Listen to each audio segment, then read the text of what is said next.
We begin with a major decision by General Motors to cut jobs and close some of its plants. The car maker announced today it is shutting down at least 5 facilities. It's not every day that an old-school American car maker shakes up the political landscape, but that's exactly what GM has done. With billions poured into electric vehicles and bold moves that sidestep traditional manufacturing strongholds, GM is rewriting the rules. And well, not everyone's thrilled about it, especially not Donald Trump. As the automaker charges ahead, Trump's reaction has been loud, emotional, and maybe even a little desperate. What's behind this explosive clash between a legacy automaker and President Donald Trump?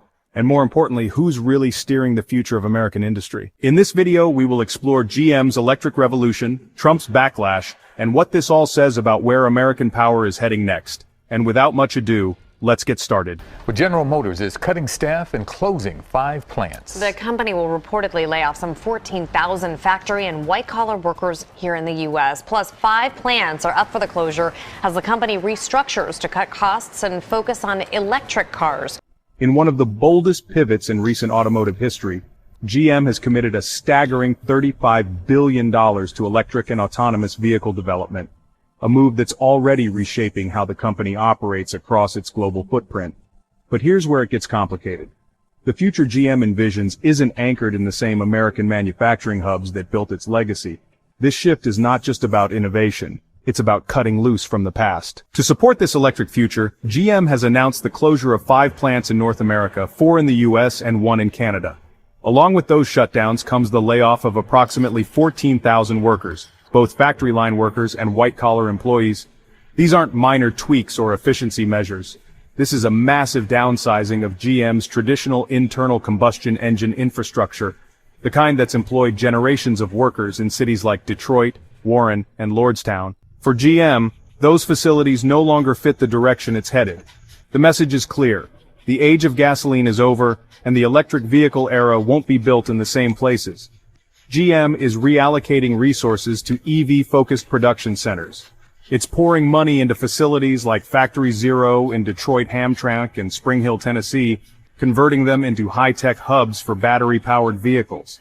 These aren't just renovations, they're complete overhauls with new production lines, robotic automation, and energy-efficient systems. But here's the kicker. Even as these sites ramp up, they won't replace the volume of jobs lost in the transition. EV production by nature requires fewer workers due to simpler drivetrains and greater automation. These aren't moves of a car company trying to stay afloat, they're signals of a corporation reshaping itself to compete with tech giants and rival automakers. GM is betting on a clean energy future, even if that means letting go of the American manufacturing strongholds that once defined it. I'm sure Mary Barra is excellent at thinking strategically and tactically. Presumably she must have anticipated that this would be the president's response. She must have known that he would come out and make similar comments to the one that he has made. How, therefore, do you think she's kind of thought through how this ultimately is going to work out? Do you think she thought, you know what, I'm just going to ignore the president? Or do you think she thought, you know what, I'm going to have something in my back pocket to deal with the political fallout that is inevitable? General Motors is charging full speed into the electric future. The automaker has already launched key models like the Cadillac Lyriq and the Silverado EV, vehicles designed not just to keep pace with the market, but to lead it. The Lyriq, an electric luxury SUV, has turned heads with its sleek design, competitive pricing around $60,000, and a range of over 300 miles. Meanwhile, the Silverado EV is GM's heavyweight EV play in the truck segment, with some trims pushing over 450 miles of range and packed with futuristic tech. These aren't compliance cars. They're the company's new identity. To make this rollout work, GM is rebuilding its supply chain from the ground up. The company is betting big on vertical integration, from vehicle assembly to battery production, and that means investing heavily in battery plants and raw material sourcing. One standout move is the $650 million investment in the Thacker Pass lithium project in Nevada. That mine is projected to be the largest source of lithium in the U.S., and GM's funding secures first rights to the output. It's a hedge against global supply instability, especially as EV competition ramps up and battery-grade lithium prices remain volatile. But just as GM tries to stabilize its future, Trump is adding friction. He's pushing for more tariffs on auto imports, which would affect vehicles and parts coming from Canada and Mexico, both key players in GM's North American supply network. Around 30% of GM vehicles sold in the US last year were assembled outside the country. That number becomes a liability under Trump's renewed trade war posture. Tariffs would raise costs, disrupt production schedules, and potentially delay the EV transition. GM is so aggressively chasing Trump's argument is based on bringing jobs back and punishing companies that offshore manufacturing. But GM isn't offshoring to cut corners, it's building a flexible global network that reflects how EVs actually get made. Batteries require different logistics than engines. Materials like cobalt, lithium, and nickel don't come from Michigan. They come from Congo, Australia, and Chile. Trying to jam EV production into an old-school manufacturing mold doesn't just slow progress, it could derail it. GM's answer is to future-proof itself. It's doubling down on domestic resource access, diversifying global partners, and locking in deals that keep production flowing even under policy swings. And while Trump's tariffs might rattle the market short-term, GM is clearly playing a longer game, one that isn't waiting for Washington to get on board. Still, while GM pushes toward a global supply strategy and tech-forward operations, there's tension brewing.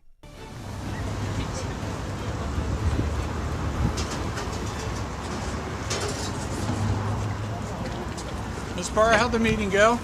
Can you tell us what you said to Mr. Trump? What did you hear from the president today? We had a productive and valuable meeting.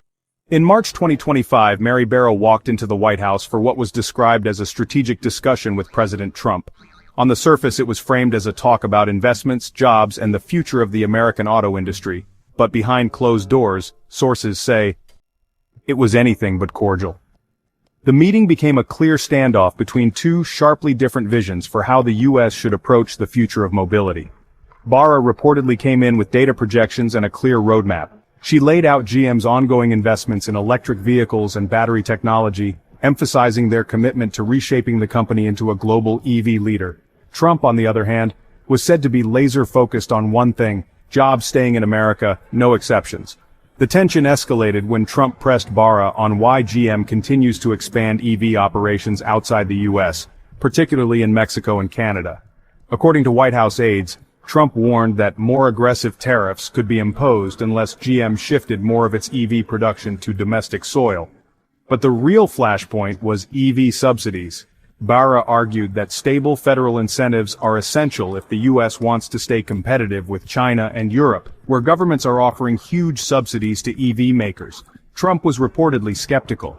He sees subsidies as corporate welfare and is openly considering ending the $7,500 federal EV tax credit, a move that would hit companies like GM hard, especially as they ramp up mid-range EV production.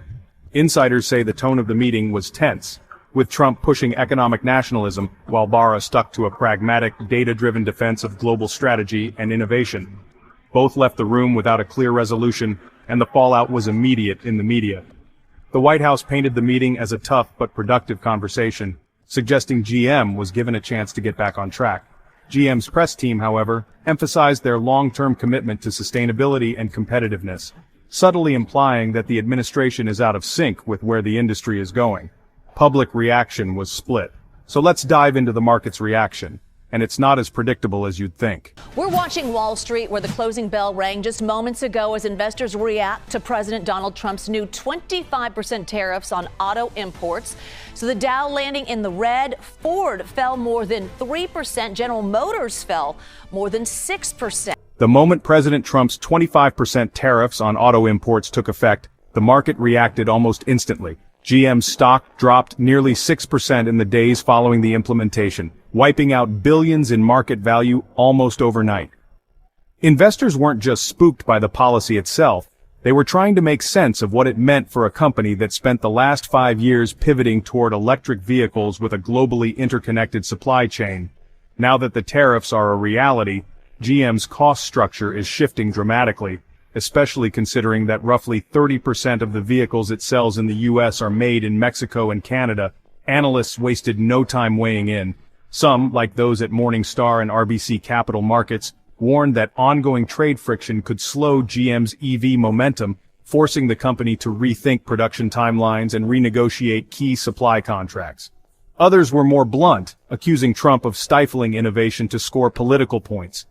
A headline from MarketWatch asked flatly, "Is Trump punishing progress?"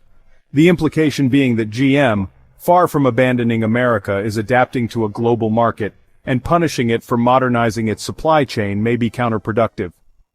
Public sentiment is deeply divided. Some view GM as betraying American workers, cutting domestic jobs while investing billions in automated plants and foreign ventures. Others argue GM is simply doing what it must to stay competitive, and that clinging to outdated production models only risks leaving the U.S. behind. In swing states like Michigan and Ohio, where GM has deep roots, the backlash has been especially heated. Union leaders have criticized the company for prioritizing profits over people, while others note that Trump's tariffs are introducing the kind of uncertainty that drives manufacturing abroad. It's a strange contradiction. Both Trump and GM claim to be defending American jobs just from opposite directions. The market may eventually stabilize, but the debate shows no signs of cooling. While investors argue over long-term gains and voters debate loyalty, GM continues pushing forward with its strategy. So, what's your take on this power shift? Is GM setting the new standard for American innovation, or will the clash with President Donald Trump crash the company? Let us know what you think in the comments below. And if you enjoyed this breakdown, don't forget to give us a thumbs up and hit that subscribe button for more deep dives just like this. Until next time, thanks for watching.